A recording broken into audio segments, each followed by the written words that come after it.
نبی پاک صلی اللہ علیہ وسلم نے ارشاد فرمایا کہ جب قیامت کا دن ہوگا تو سب سے پہلے میں جنت کے دروازے پر آؤں گا، میں جنت کا دروازہ کھٹکھٹاؤں گا تو رضوان جنت کھڑے ہوں گے اور پوچھیں گے کہ من ھذا، کون ہے؟ تو آپ فرمائیں گے کہ انا محمد، میں محمد ہوں۔ تو وہ کہیں گے رضوان جنت، جو جنت کے دربان ہوں گے، کہیں گے کہ مجھے اسی بات کا حکم تھا کہ میں سب سے پہلے آپ کے لیے کھڑا ہوں گا۔ پھر اس کے بعد دروازہ کھول دیں گے، پھر واقعہ الگ ہے۔ یہاں علماء نے ایک سوال اٹھایا، علامہ عبدالرؤف المناوی رحمۃ اللہ تعالی علیہ نے فیض القدیر میں اس حدیث کے تحت یہ سوال اٹھایا کہ جنت کے جو دروازے ہیں ان میں آر پار نظر آتا ہے، باہر جو کھڑا ہے اس کو اندر والا دیکھے گا، اندر والا باہر والے کو دیکھے گا۔ رضوان جنت بخوبی نبی پاک صلی اللہ علیہ وسلم کو جانتے ہیں۔ اب باہر نبی پاک صلی اللہ علیہ وسلم کی ذات گرامی موجود ہے، دیکھ رہے ہیں، اس کے باوجود پھر پوچھ رہے ہیں کہ کون؟ حالانکہ چاہیے کہ دروازے سے باہر نظر آ رہا ہے، دروازہ کھولیں۔ تو وہاں انہوں نے بڑی خوبصورت بات کہی کہ بات یہ ہے کہ فرشتوں کو بھی نبی پاک صلی اللہ تعالی علیہ وسلم کے نام سننے میں لطف بڑا آتا ہے، مزہ بڑا آتا ہے، اس لیے انہوں نے پوچھا، پھر اس کے بعد دروازہ کھولا۔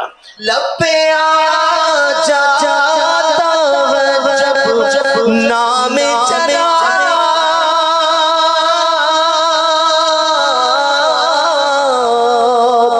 منہ میں گھل گھل جاتا ہے شہد نایاب، منہ میں گھل جاتا ہے شہد نایاب، وجد میں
دوسرا ہے نا کہ اپنے ہی لب چوم لیا کرتے، اپنے لب چوم لیا، یعنی آپ دلیلیں مانگتے رہے کہ انگوٹھے چومنا جائز ہے، نہیں ہے، مستحب ہے، یہ سارے دلائل اپنی جگہ پر رہیں گے۔